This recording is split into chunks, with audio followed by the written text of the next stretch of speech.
All right. What's up, everybody? This is episode 6 of the Happy Asian Males. I thought it was Asian disgruntled males that are emasculated. yes. Okay. That too. Okay, well, disgruntled, emasculated Asian males. Yeah. We're unhappy. So we got a real special episode today. Brandon actually just came back from Erotic film school. Yes, Erotic film school. So you may be asking, well, why is a personal trainer going to Erotic film school? I was just as curious as you guys. So I guess without further ado, what was the impetus for signing up for this film school class? This is the second, as I have this conversation more, it's about underrepresented Asian people in sexy movies and scenes and stuff like that. And I didn't quite know that was the reason. I just knew that, for a long time, I just came to this realization that, there's just not a lot of ways for us to be sexy. I don't know if, we're trying to figure out where that comes from. And so going to film school was a way for me to ask this question in a safe place, which is, how do you put people into erotic situations and film it and make it into something interesting, or maybe a political question? Right. Most people don't think of porn as this political thing, but it is very charged morally. So I'm just trying a bunch of new stuff, and I'm trying to see if I can reach out to other people asking the same question. Yeah, and I think we talked about several times about the lack of Asian American representation in the media. Yep. Obviously we're seeing more and more Asian American actors. There's TV shows like Fresh Off the Boat, but especially when it comes to pornography, there are very little, other than women. Oh, what did you say about the search? Something about the search function of Asian women and men. Right. So Time Magazine had reached out to Match.com, eHarmony, okay. All the major dating sites, and essentially asked them, just for some data about, what are people searching for, what are the most likely matches, what are the least likely matches, and the interesting thing that came out of this research was that Asian women were the most searched race and gender on these dating sites, and Asian men were the least searched. So I thought that was really, really interesting, because that creates, within one culture or one race, if we just lump in, light-skinned Asians, dark-skinned Asians, whatever. Yeah. The females are extremely, extremely desirable, and the men are, unfortunately, for us, not extremely desirable. And, it's interesting because for me growing up, I never thought I lacked confidence. I always thought that I was the Asian that was busting out of this stereotypical mold. But the reality of it is that what I've realized is that it wasn't busting out of it. It was really hating the way society portrayed the Asian male and doing everything that I could to convince society that we weren't that way. And that resulted in me learning martial arts, being extremely aggressive and angry at people. And it was really odd to come to that conclusion after just thinking I was this just somehow born with extra confidence that other Asian men didn't have, and really kind of have to work through the issues. So I'm really interested to hear what you learned at Erotic Film School. So I guess I remember you were writing an essay as to why you wanted to get in. Did you ever finish, and what was the essay about? Yeah, I actually had a good friend edit it and write it, and it was that two things came up for me as I was writing it.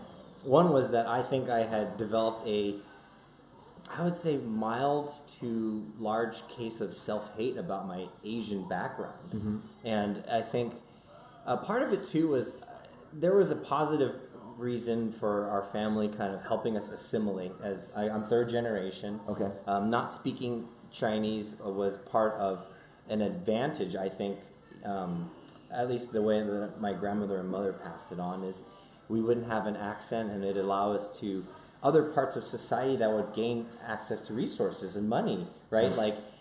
I think in the African American community, there's discussions about the name choices affecting life trajectories. Right. And for us, like I have an Anglo-Saxon name, Brandon Scott Chin. And it's, I only found out my Chinese real name like maybe 5-10 years ago. Yeah.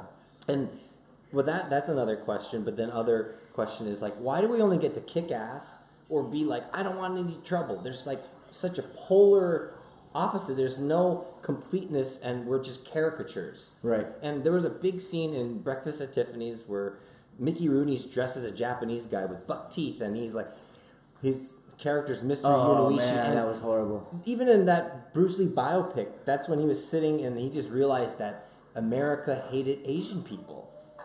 Then the movie The Dragon, Yeah. like, and I was like, holy crap, that has also affected me too. So those two pieces were what I wrote my essay is how can I ask better questions? How can I change that? Yeah. Yeah. So, and on the surface, it's like, well, I'm just going to. Even my grandmother found out I was going. And she's like, "Don't give him cameras. He's gonna do weird stuff." And I was like, "No, I'm learning how to put out media that changes perceptions or asks better questions. Right. Like what we're trying to do here is just ask better questions. We don't have all the answers, but we need to ask them." Yeah, yeah, and You know what I mean? it's interesting, and one of the things that hold up, let me grab something. I saw my dog grab something, so Yeah. let me be right back. What is in this mouth? Pork. Hey. Hey, babe. Your person on the ground and Mark going through stuff. Can you? I don't know. I just saw him walking downstairs.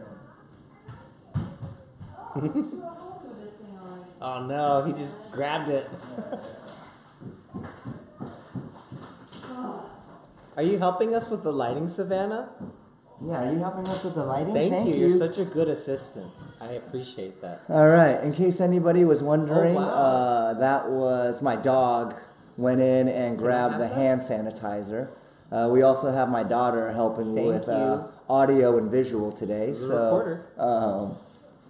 That'll be really cool. So, okay, where were we? We were just talking about so on one hand, it just looks like I'm going to go film porn. Yes. But the other part is I'm asking deeper questions because the whole thing about porn, it always is a charged topic. Yes. Right? And so, well, how does that have to do with Asian people? Well, we're underrepresented, obviously. Yes. Either we're not putting enough media out there that is saying, oh, well, it's okay to search Asian guys. But why is it that Asian women are searched so much? And why are they so highly desirable from a psychological standpoint? Yeah, yeah. And for me, I don't know if there was I'm not. I mean, I don't search them. Yeah, Which is weird. I don't know if there was, any actual conspiracy as to Hollywood producers saying we're not going to use Asian men or we want to keep them down. But it's just that I think as they grew up and they saw their own caricatures of how Asian men were on TV and they started casting for these roles. Yes, it could be in their brain unquestioned, right? They're correct. Just like, hey, this is how things are done. Correct. So I think it's important. I mean, I don't know what's going through their head, but I want to make sure whoever's watching and listening doesn't think like we think that America was out to get us. I just think that we didn't have enough people like us, talking about it sucks growing up without seeing a cool Asian person on TV. And ultimately, I think before we started this, we talked about how just telling someone to look up to another Asian person because they're Asian, it's not what we're saying. It's that if you don't ever see an Asian CEO or an Asian athlete or an Asian porn star, you start thinking, oh, my type just wasn't meant to do those things. Right. There's no pathway and to aspire to that. I mean, and we're not saying what people should or should not aspire to, but when there are people who push the limits, before that, Bruce Lee pushed limits for us. It is now acceptable for us to do that. Absolutely. And be like, I went to South America, and there's obviously people who are just they saw my hair, I have a top knot, and they're just and they were signaling, do you know Kung Fu? And I'm just kind of like, okay, I understand where that's coming from. There's one part that's trigger and wants me to punch them in the face, and there's another part that's like, oh, study these people. Yep. You know, why do they believe that? Because media, right? Correct. If they're not encountering Asian people either in their real life, they have to be seeing figments or notions. Correct. Where do these notions come from? People film these. Correct. You know, and you know, and I hate continually talking about myself, but I think there's like a really good example here, which is because of what I do, there is just a ton of Caucasian people in the cannabis industry. So often I am working with a lot of Caucasian people, and you know what a lot of them tell me, not the ones from California, but you know ones from areas that don't have as many Asians, is just that. You know, like, wow, you speak English really well, or you articulate yourself really well. And I know that these they're kind of like backhanded compliments, but I don't really take any offense because, you know, what I understand and why I think this is so important is that they've only seen caricatures of Asian men on TV, so that's what they think that we are. So when they meet someone like me who is essentially like California born and bred, that, you know, they're kind of shocked that I could speak English as well as them, that I know about like the Beach Boys and, you know, Kiss and Jimi Hendrix and, you know, Elvis and all those things that are like American, you know. And hamburgers, you eat hamburgers. Right. So, you know, like a lot of this isn't like about just how Asian males are emasculated, but also just that, I mean, it's to help people understand like that Asians are just like any other race, and we also have some really cool things about our culture that they could really learn from. And ultimately, I believe that if the Asian male doesn't have a louder voice, you know, a lot of these things are just kept within our Asian community of like, you know, how, you know, I mean, I don't want to make any stereotypes about Asian men, but in general, when you ask, you know, women that have dated Asian men, you know, typically they'll say like, they're super polite, they're responsible, you know, like all these really positive attributes that, you know, that if you were also looked at as an object of desire, then it would be like the perfect package for, you know, like, you know, if like one of my daughters were to marry a guy, you know, and they used all those adjectives, you know, I'd be like, that's an awesome guy, you know, and I feel like without proper representation, a lot of times Asian men just aren't even part of the selection process. Yes, we get pulled out of the race simply, like we've had this discussion several times about sometimes the loudest person gets the message across and the message is not questioned, and that is a skill. Getting on top of a box and saying things is a skill, and if we're encouraged, I'm saying we should have better messages to pontificate about. You know, not just shout things, but ask better questions and like say like, hey, this is our experience, and also ask other cultures what is their experience like you know, like Indian people or Pacific Islander people who fall under the category of Asian. When we're lumped together, like we're continents apart, but we still are lumped into some small category. Well, we should find out what other guys are experiencing. And let me tell you, like a lot of people have a lot of apprehension about their sexuality represented as an Asian person. Yes. You know, and that's one of the impetus is like I'm trying to go to almost like be a representative. You know, like I'm not trying to represent everyone, but it's like, hey, let's just start asking better questions so people will start speaking up. Exactly. I mean, and just starting the discourse is fine, you know. I mean, ever since I started talking about this, I've gotten a lot of positive feedback and also some negative criticism too. But at the same time, it adds to the dialogue, and, you know, I don't think either of us have ever claimed to be the experts in this. It's just that, you know, we felt comfortable enough talking about things that, you know, helped us become who we are and things that really made it difficult for us to find out who we are. So I guess enough about that kind of setup here. So what happens on day one when you go to, let's just call it porno school, film school? Totally. So it was 3 days long. The first day was just all planning and setting up, getting a shot list, figuring out who's the production assistant, director roles. Okay. And also understanding the ethos of your message. Like, what are you trying to even portray? You know, because that does come up even with porn. Like me, and the the person who put this school on, Madison Young, she calls, there's mainstream porn, like fast food porn, kind of easily accessible, doesn't really have a message around it. Okay, so just like hardcore fucking, basically. Yeah, and whatever fetishes come up on like Pornhub or whatever. But then she's a feminist pornographer, means that it's centered around the actor's experience, meaning they're having an authentic sexual experience. And we're capturing that, like National Geographic. Got it. It's not about the director and getting the props for it. It's about the actors. Yeah. So having like an authentic sexual experience, I mean, if the actors have never met, how does one kind of... That's a great question. I thought the same thing too. How did they even connect, right? Yeah. They have all of their wants and kind of do's and don'ts figured out. And they would sit down for like, 20, 30 minutes and get to know each other. And then they would sort it out. And I was like, wow, that kind of communication. So do's and don'ts, like, I like... No fisting, yes fisting. Got it. Squirting, anal, like all this stuff. Right, and I was like, okay, this is intense, but in a good way. I was like, wow. It was just a thing to them. It wasn't this huge build-up like I think in modern dating, people are like, oh my God, sex is like this event. Right. This thing we have to, it's like, to them, it wasn't the event. It was being part of a cooperative effort. They're like, oh, how can we make it? What do you guys want? Should we position ourselves? And I was like, that's crazy. They're able to consciously process this act of sex going on. And also, like, how do you want us? Like, Yeah, that's a lot of awareness. Awareness. And I was like, wow, they're really, and I got to speaking with them. They're intelligent people. They have day jobs.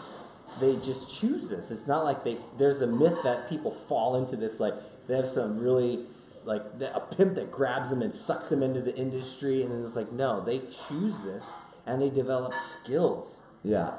And that's when I was like, wow, this person is not ashamed to be on camera. They don't even know where a project is going. They wanted to be a part of it, though. You know what's cool about that is that, I know you've been kind of doing a lot of things outside of your ordinary kind of purview of things that you do, and I've kind of made a habit of trying to do that at least once a year, do something that pushes me out of my comfort zone. And one of the things that I've always realized is once you meet these people, whether they're porn stars, whether they're professional football players, whether they are, billion-dollar investors, whether they're, Trump supporters, whether they're snowflakes, is once you start talking to them, all these people, they just become people. Yeah. You always think like they were created this way and they're gonna be like a certain way. Then when you sit down and talk to them, you realize these are people with emotions. They're confident, they're insecure, they're scared, they're anxious. They're not just like these uber athletes or these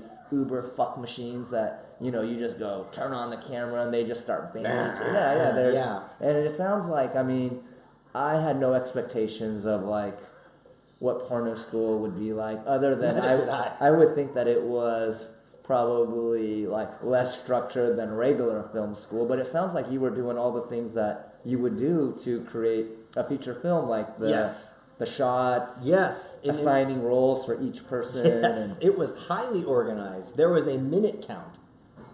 There was a structure. It wasn't just we're just grounding and pounding. Okay.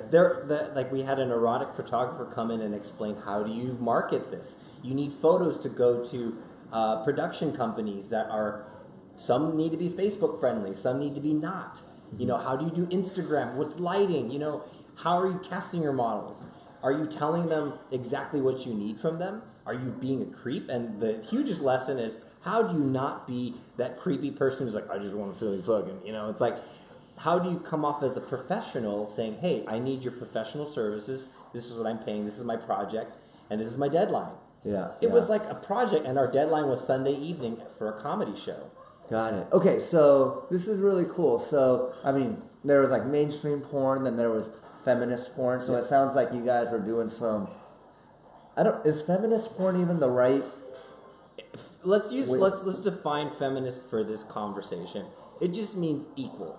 Like, Okay. everyone is treated equally. So basically, okay, maybe a better way to describe it is it's not porn just to watch people have sex. There's like a storyline. You're supposed to be like kind of drawn into Yes. what these two characters are doing, and then the sex is just part of. It's just it's just something that happens. Got it. So what was the subject matter of your film once you guys decided what you guys were going to do? The name came much later. It was called Make America Come Again, and it was kind of a political commentary. Okay. And there was a Trump supporter, and he walks into the wrong place, and he kind of gets into this weird aggressive moment with like this kind of San Francisco queer kinky wrestling instructor. And then it just devolves into this sex scene, which I won't give away, but it was...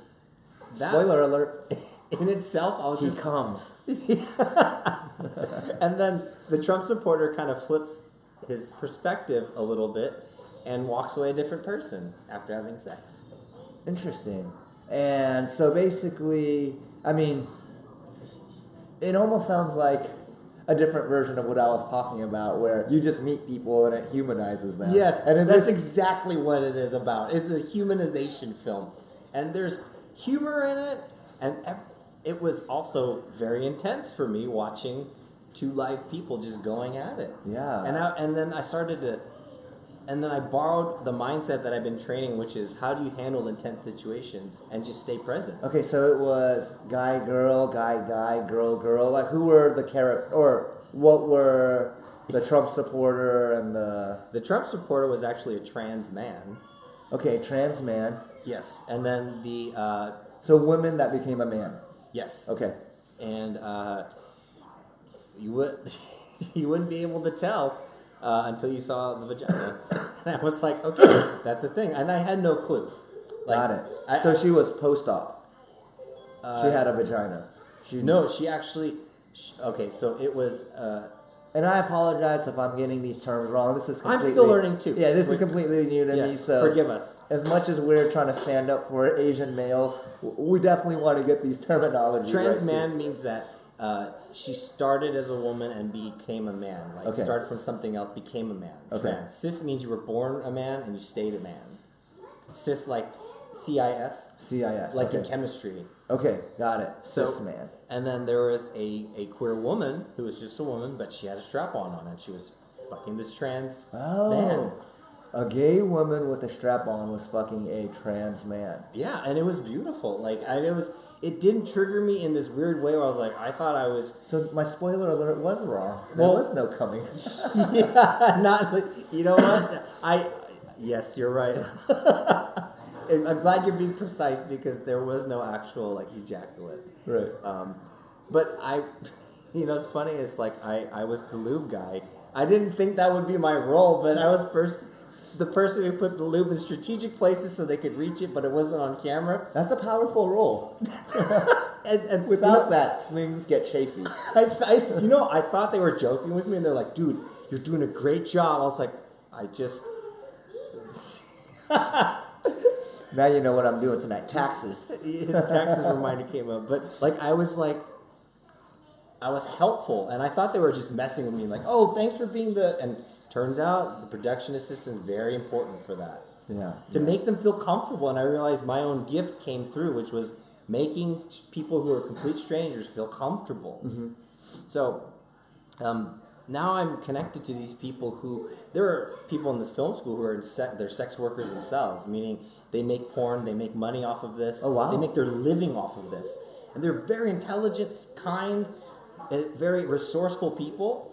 And like you were talking about, humanizing them. But then we also collaborated, which was beautiful. We got something done. Yeah. And we made a project together.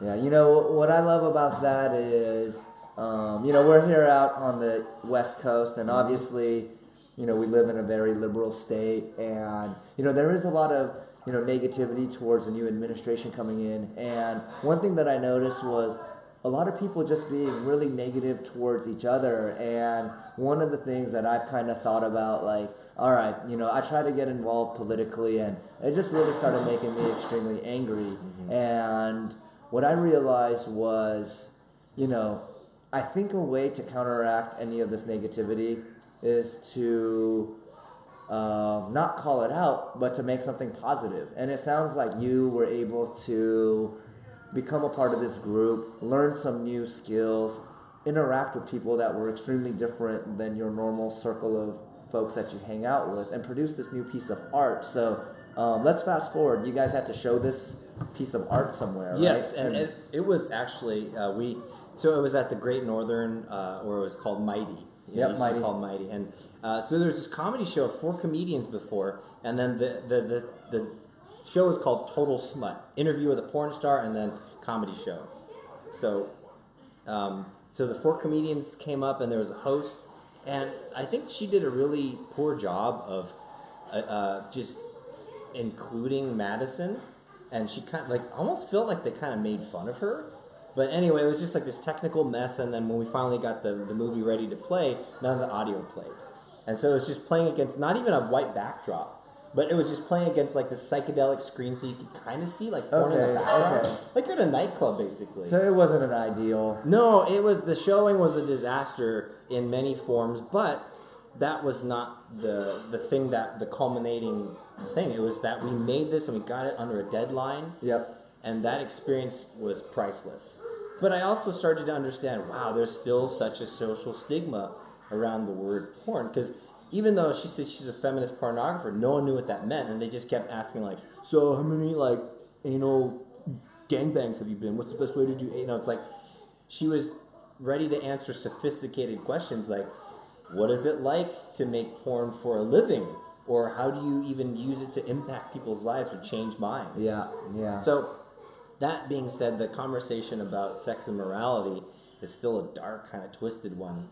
Yeah. You know, like, people still have their baggage around it, or we deny we have it, or we hyper kind of, like, sexualize things. You know what I mean? Yeah. I think we had mentioned, hey, Chewy, hush.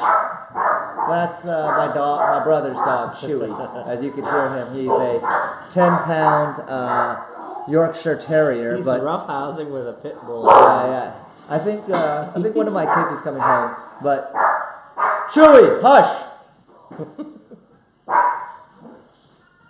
This is real life, guys. This is real life. Literally, my 2-year-old daughter is just right over there watching some Peppa Pig, which I highly don't recommend to any other parents. I heard that they teach their kids to be pretty snooty and really bad. So actually, my second kid is here. We're probably going to cut this part out here. But hey, Sophie. Where's Sophie. Cuckoo? Is she coming in? Okay. It's okay. We'll get some new shoes, okay? Okay. You say hi to Uncle Brandon? Hi, Sophie. Nice to see you. Did you have fun at art class today? I have a really strong smell, so don't smell it. Don't smell it? Okay. I have a really strong smell. What does it smell like? It smells like a really strong smell of Okay. We'll edit that part. Or in or out. Yeah, we'll see. Okay, so where were we? Humanizing and just... Yeah, we were gonna... Okay, so I think... Well, alright. So you were kind of talking about how porn is still like just a really dirty word. Yeah. You know, and humanizing and normalizing this, like, you know...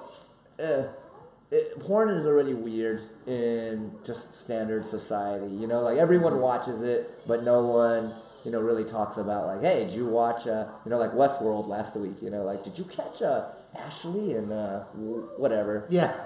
Debbie does Avatar. But Pokemon porn. yes, but you know, I think if you look at, I think Japanese might be the most repressed of all Asians. You know, the way they're so polite, the way they save face. I mean, if you embarrass someone, like some Japanese people, they commit suicide for embarrassing their family, you know. So, you know, if you look at Japanese culture and you see how buttoned up they are during the daytime, and then you see like what type of porn Japanese people like to watch, it is like the most craziest. And produce too. And produce, correct. So I think, you know, I mean, that is probably one of the most obvious examples of like why it should be normalized, because you have people that are essentially, you know, suit and tie, extremely polite during the day, you know, just so in control of their image, and then you look at the type of porn that they watch, and one has to come to the realization that there is like kind of like an inverse rebound effect to like when you really try That's to what it push is. that really down and not let anyone see it, it has to come out and express itself in some way. And two themes that have come up in separate, like when I tried horseback archery and I tried drifting and then I tried, erotic film school, all of the instructors said what we have in common is repressing natural human instinct.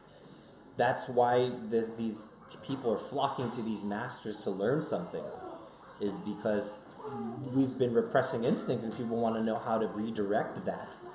It's like when a kid learns a bad word and then all of a sudden someone says, you can't say the F word.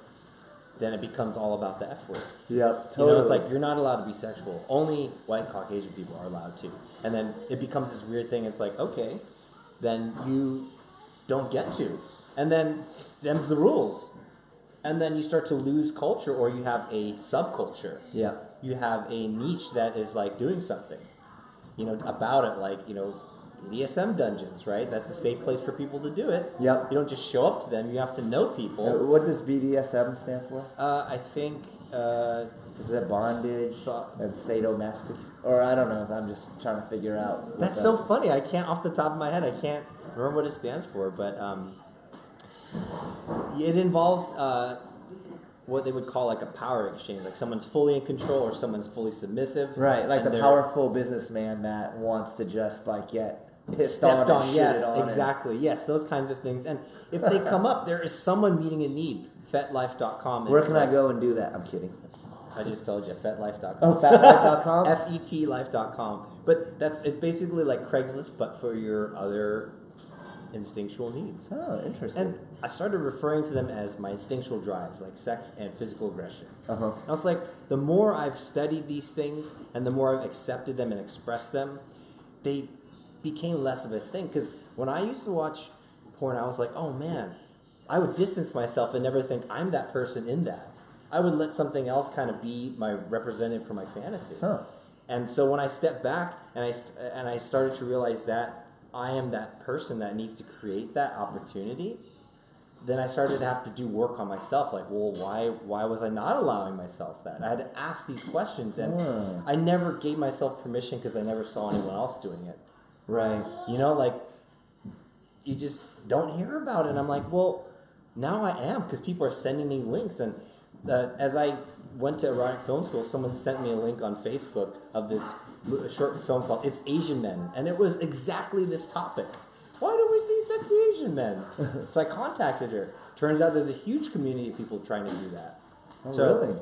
We should talk about that later, but there's these, once the conversation comes up, then you start finding people. Yeah. And things naturally happen. I mean, have you ever had that happen to you in your line of No, work? totally. I mean, that's why I vocalize all my interests wherever I go, just so that I could, who knows, randomly just get introduced to, like someone that is really good in that field, like Eddie Bravo for jiu-jitsu or, Ed Rosenthal for cannabis, and I think that's why it's super important for these discussions to happen, because whether we're right, whether we're wrong, at least, some people are now aware that people think about this and that it impacts them. And ultimately, I know that all males have to go through trials and tribulations to grow and become a man, but there are,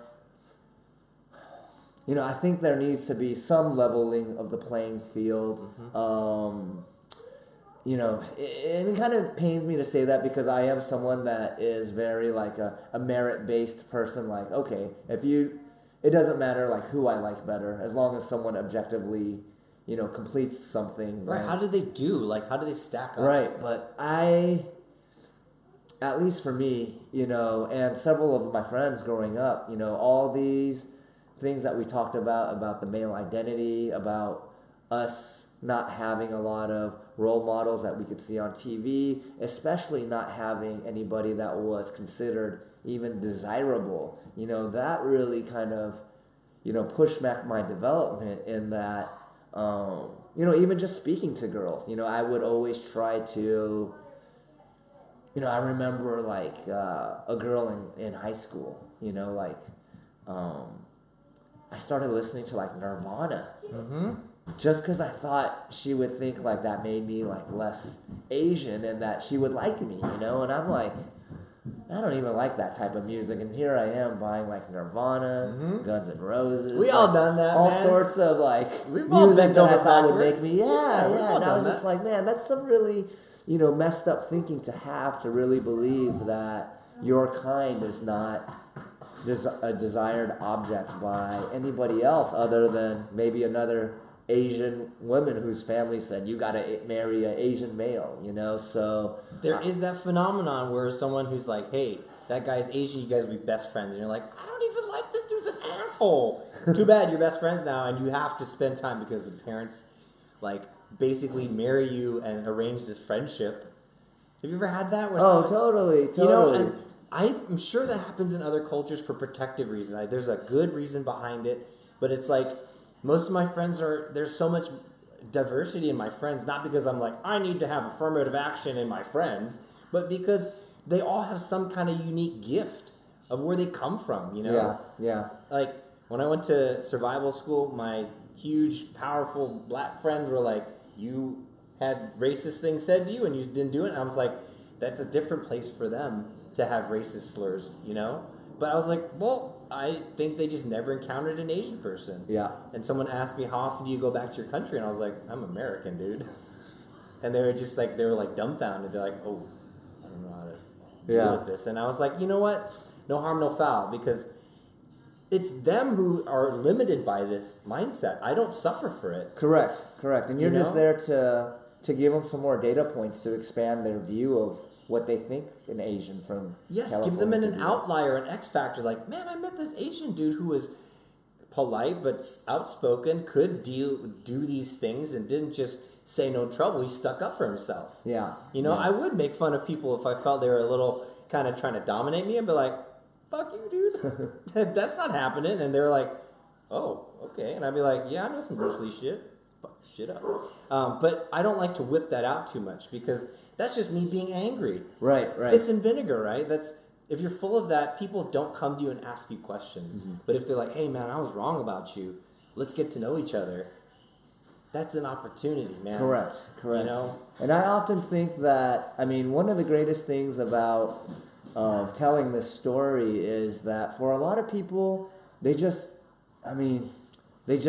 think that we all grow up, we get good white collar jobs, so everything is hunky dory, and a lot of these guys, like you ask them, like what was your biggest fear growing up, and a lot of them will probably say that being able to find like a spouse or a girlfriend, was a big issue. And I know this doesn't affect every Asian male out there. I'm sure a couple of you guys just grew up like LeBron James or whatever. Just there were those guys. But for the majority of normal people, that watch TV and get affected by the movies that they see, these are things that ultimately, once you're aware of them, you have to, do that work and, start overcoming whatever kind of prison that you put yourself into. And I think at the end of the day, what is most important is to at least just shine some light on this. Yes. Get more people talking about it. This isn't about, casting a white guy to play Iron Fist, or anything like that. This is just, go down that. this is just about, getting more regular representation. Yeah. What I would love to see isn't a movie that stars an Asian male that is Asian centric. I would just love to see a random movie where the male lead is an Asian guy, and it almost doesn't matter if what his race is. He just happens to be an Asian guy playing Tom in that role, and it becomes very normalized, as opposed to Tom is going back to China to find, like that I'm not interested in. I want to see just more normalization, just people playing regular people and not just nerds or, ultraviolet kung fu action masters. That's so funny you brought that up because one of I rarely let people coach me. I just need to get out. Yeah, keep going. Oh yeah.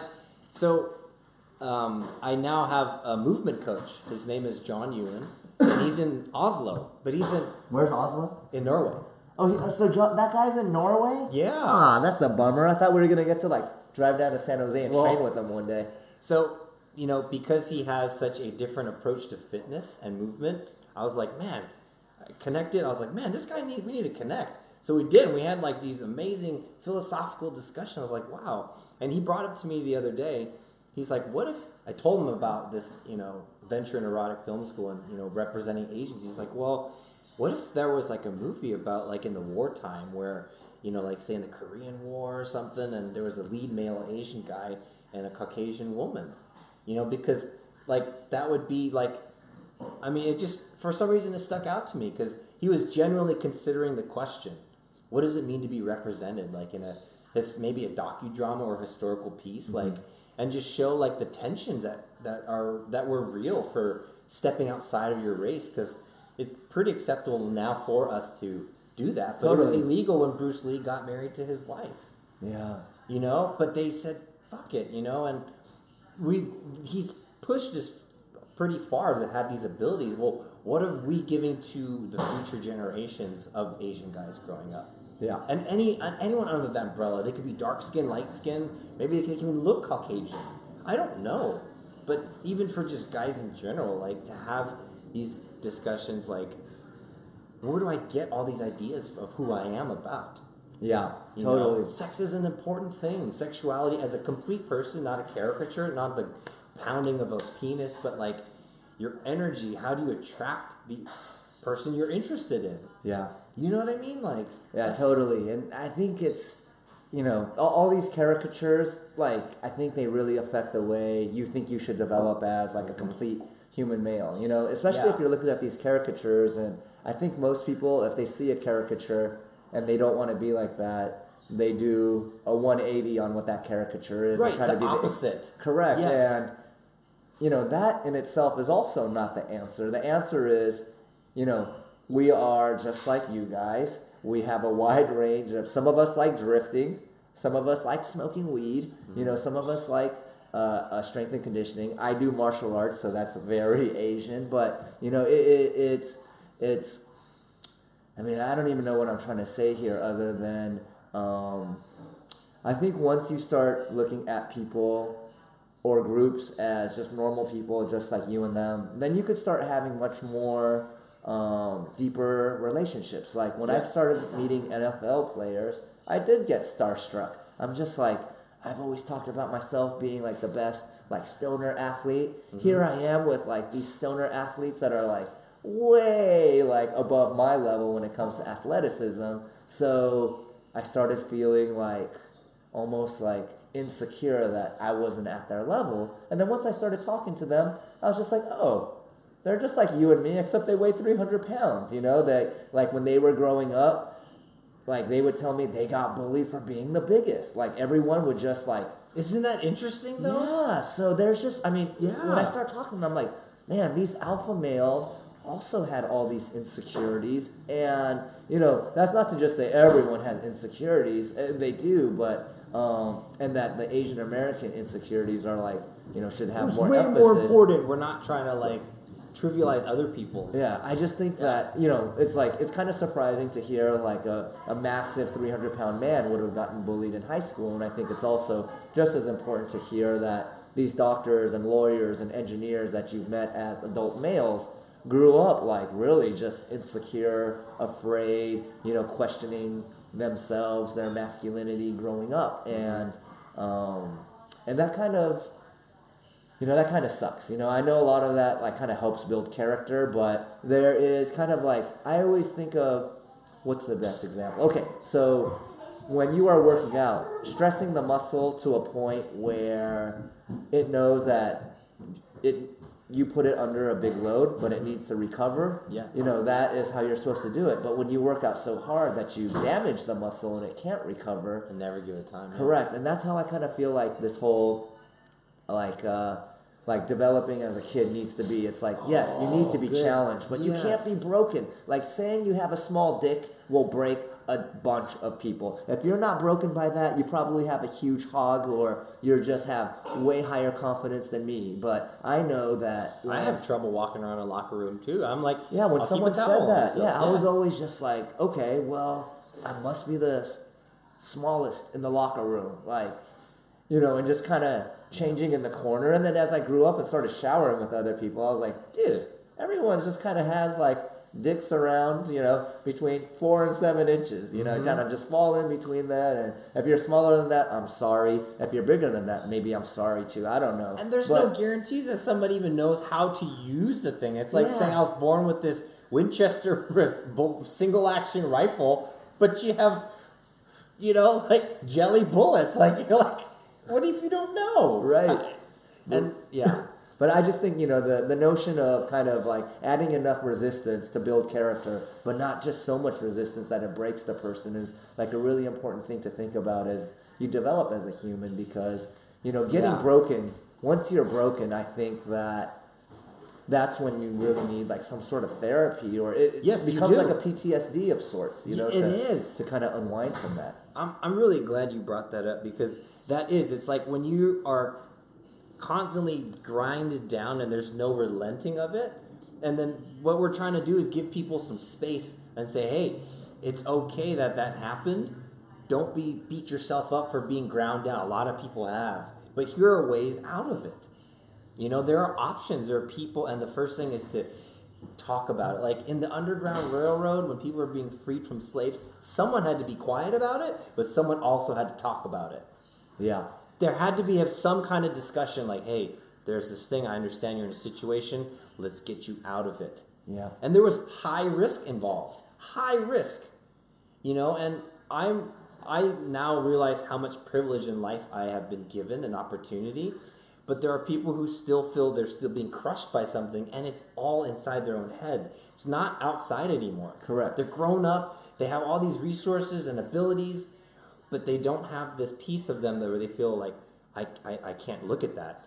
That's just, nobody wants to look at that. That's garbage. Yep. That's called the big black bag of stuff we carry with us. Yeah. Is that like the self-hate? Yes. Yeah. It's all stuff that we don't know about ourselves or are not accepted. It's just that big black bag of stuff we carry, our baggage. Yeah. So I think that's kind of a good place to end. We were going to keep it to 30 minutes as usual. 2 talkative Asian guys go over. But, I think that I wanted to end here, not because we decided to end 30 minutes ago, but I think this is a good ending point, because on our next episode, I do want to talk about how do you address these things once you understand them. I mean, I think both of us have done a lot of things to help us break out of this mold. I would like to, talk about those things in depth to try to help some people, and show them our methodology for how we recognize these things within us, how we just had to accept them, and then ultimately how we moved on and, became these happy Asian males. Because, like, I chose the title of this podcast because I do think that we are 2 individuals that are super proud to be Asian. I love angry Asian man, but I'm a super happy dude. Like, I used to be angry, man. Yeah, I used to be angry, but I really think that to your point, a lot of the challenges are in here. So how do you kind of take all those things that are in here that are preventing you from starting your own business, or asking that girl out, or just doing something that you've been procrastinating on for a long time, and how to bust through that? Because I think, over the course of the first few episodes, a lot of people have kind of heard us talk about our origins and how we came to be, and ultimately we had to do something right to get there. And I think, secret, part of the things are doing things that are outside of your comfort zone, like erotic film school or archery while riding a horseback, and these are, I think, I wouldn't really know what I would learn, going into it, but I know that doing these things that challenge you, ultimately, whether you get what you want out of it or not, you're going to get some new information about how you experience like a new experience. And ultimately, I think more of those things will help people understand, what it is for them to kind of break out of this rut and, kind of live a life that is fulfilling, that makes them happy, that makes them, more empathetic towards other people versus, automatically just being angry at people or sad. Depression is huge, and I hear you, man. We'll talk about pattern recognition because that is ultimately we have patterns. And recognizing those is the first step. That's how you hunt things, right? You have to understand the pattern of things. Correct. So I think that's what we'll talk about. How did we hunt these things or find them? Perfect. Pattern recognition. Next episode. And I think even more important is, and what I want everyone to think about if you're still watching is, I think all of us recognize patterns in our life. Mm-hmm. And why do we choose to ignore some of those negative patterns? That's like a really interesting topic, to think about, I know, for example, someone that has lung cancer that can't quit smoking. They know that what they're doing is killing them. Yeah. They have children. They know people depend on them, but yet they choose to not do it. Why? And I think the resilience of our choices, or our mindsets. Yeah. All right. So I'm Seibo Shen, CEO and founder of Vape Exhale. VapeExhale.com is where you could find my vaporizers. This is Brandon Chin. If you want to be trained by Brandon, how can they find you? You can go to brandonchin.net. That's CHIEN.net. And I can help you figure out your physical ruts and physical fitness and things like that. What happened to brandonchin.com? Did someone else have it? Or they tried to sell me that for $5,000. I said, no, thank you. Oh, man. See, these people... Somebody has brandonchin.com. Hey, someone has Seibo.com, too. I mean, why? That's my name, dude. Just sell it to me. Give it to me. You're not using it. It's just parked as a domain.